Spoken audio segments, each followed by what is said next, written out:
பார்க்கும்போது யூனிட் 7ல இருந்து இந்த தலைப்புகள்ல இருந்து தான் கேள்விகள் வருது அப்படிங்கறத கண்டுபிடிச்சிருக்கோம். இந்த வீடியோவை இப்பதான் முதல் தடவை பாக்குறீங்க அப்படின்னா நம்மளோட யூடியூப் சேனலை சப்ஸ்கிரைப் பண்ணிக்கிங்க. சப்ஸ்கிரைப் பண்ணிட்டு டெலகிராமோட லிங்கை டிஸ்கிரிப்ஷன்ல கொடுத்துருக்கோம். அதை கிளிக் பண்ணி நீங்க ஜாயின் பண்ணிட்டீங்க அப்படின்னா உங்களுடைய சந்தேகங்களை உடனுக்குடன் கேட்கலாம்.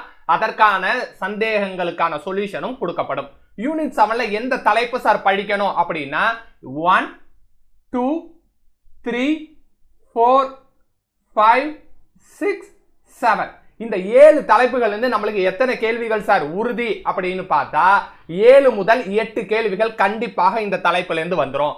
அப்ப இந்த தலைப்புக்கு நான் எதெல்லாம் படிக்கணும் அப்படிங்கறத சொல்லிடுறேன். சிலபஸையும் வச்சு மெஷர் பண்ணி காட்டுறோம். அதற்கு முன்னாடி இந்த தலைப்பை நீங்க எப்படி சார் படிக்கணும், எந்த தலைப்புல இருந்து கேள்விகள் வருது அப்படிங்கறத சொல்லிடுறோம். சமூக சீர்திருத்த இயக்கங்கள்ல இருந்து ஒரு கேள்வி கட்டாயம் நம்ம எதிர்பார்க்கலாம் அப்படிங்கறதை சொல்லிடுறேன். அடுத்து தலைவர்கள்ல இருந்து 2 கேள்விகள் வரை நமக்கு லாபம் இருந்துச்சு அப்படின்னா தலைவர்கள் கேள்விகள் இருந்து நமக்கு வரும். பிரிவினைவாதம், இந்தியாவும் பாகிஸ்தானும் பிரியும் போது ரைட்டுங்களா, முன்னாடி ஒருங்கிணைந்த தேசமா இருந்துச்சு. 1947ல 2 பாகிஸ்தானையும் இந்தியாவையும் 2ஆக பிரிக்கும் போது என்னென்ன நடந்துச்சு அப்படிங்கிற அந்த செக்மெண்ட்ல இருந்து நமக்கு ஒரு கேள்விகள் வருது. இந்திய தேசிய காங்கிரஸ் அப்படின்னு சொல்லக்கூடிய காலகட்டமான 1885ல இருந்து 1915 வரைக்கும் நமக்கு என்ன கேள்விகள் கேட்கப்படுது, ஒரு கேள்விகள் கேட்கப்படுது. காங்கிரஸ் தோன்றுவதற்கு முன் 1985க்கு முன்பு இருந்த அரசியல் கட்சிகள் என்னவோ அதோடைய கேள்விகளை ஒண்ணு கேட்கிறாங்க. ரைட், 1905ல சுதேசி இயக்கம்னு ஒண்ணு நடந்திருக்கும், அதை சம்பந்தப்பட்ட கேள்விகள் ஒண்ணு கேட்கிறாங்க. அடுத்தது காந்திய காலத்திட்டத்திலிருந்து நமக்கு ஒரு கேள்விகள் கேட்கிறாங்க. ரைட், இதுதான் டிஎன்பிஎஸ்சியோட தற்போது ட்ரெண்டா இருக்கு.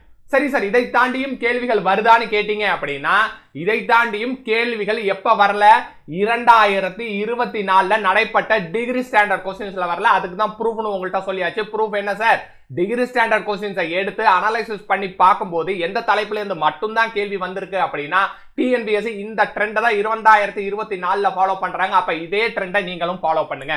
ரைட் சார், இந்த ட்ரெண்ட் என்ன சார் தோணுது அப்படின்னு பார்த்தா இந்த நேஷனல் ரெனைசன்ஸ் அப்படின்னு இருக்குல்ல, இதுல இருந்து தான் என்ன கேக்குறாங்க, சோசியல் ரிஃபார்ம்ஸ் மூவ்மெண்ட், சமுதாய சீர்திருத்த இயக்கங்களை இதுல இருந்து தான் கேக்குறாங்க. ரைட்டா, early uprise against British rule, இதுல இருந்து கேள்விகள் வருதா சார் 2024ல அப்படின்னா 2024ல இதுல இருந்து கேள்விகள் வரவில்லை. இந்திய தேசிய காங்கிரஸ்ல இருந்து கேள்விகள் வருதா, கேள்விகள் வருது. அப்ப லீடர்ஸ் அப்படின்னு எடுத்துக்கிட்டா இந்த பிராக்கெட்ல இருந்து மட்டுமே நம்ம ஸ்ட்ரைக் அவுட் பண்ணிட்டா சிலபஸ பாருங்க ரொம்பவே கம்மி ஆயிடுது. அப்ப லீடர்ஸ்ல வரக்கூடிய 2 கேள்விகளை நான் கடைசியா பாத்துக்கிறேங்கிற ஒரு முடிவுல இருக்கக்கூடிய மாணவரா நீங்க இருந்தீங்க அப்படின்னா நீங்க ஃபர்ஸ்ட் ரோமன் லெட்டர்ல எந்த சிலபஸ மட்டும் படிச்சா போதும், நேஷனல் ரெனைசன்ஸ்ங்கிறதுல சோசியல் ரிஃபார்ம்ஸ் மூவ்மெண்ட் படிச்சா போதும், இந்திய தேசிய காங்கிரஸ் படிச்சா போதும். மற்றபடி லீடர்ஸ்ல நீங்க அவ்வளவு முக்கியத்துவம் தர தேவையில்ல. ரைட் சார், அடுத்து என்ன சார் நம்ம பார்க்க போறோம் அப்படின்னா இந்த இடம் எதுல கவர் ஆயிடுது, இந்திய தேசிய காங்கிரஸ்லயே கவர் ஆயிடுது. 1915ல இருந்து 1942 வரைக்கும் நடைபெற்ற நிகழ்வுகளை நீங்க படிக்கும் போது இதை கவர் பண்ணி முடிச்சிடலாம். ரைட், அப்ப கம்யூனிசம் பார்ட்டி விஷயம் நான் எங்க சொல்லியிருக்கேன், இந்தியாவும் பாகிஸ்தானும் பிரிஞ்ச ஒரு காலகட்டம் இருக்கு 1947. அதற்கு என்ன நடந்திருக்கும், அதற்கு முன்னதாக சில நிகழ்வுகள் நடந்திருக்கும். அதை மட்டும் நீங்க படிச்சுக்கிட்டா போதும்.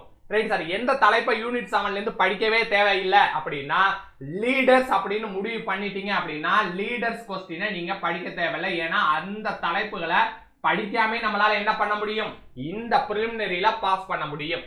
ரைட், அப்ப லீடர்ஸை நீங்க இதுல ஜாயின் பண்ணிக்கலாம். இல்ல அந்த தலைப்பை விட்டுட்டீங்க, இல்ல அதையும் சேர்த்து படிக்கிறீங்க அப்படின்னா யூனிட் 7ல எந்த தலைப்புமே விடாதீங்க. ஏன்னா கண்டிப்பாக ஒரு கேள்விகள் வருது.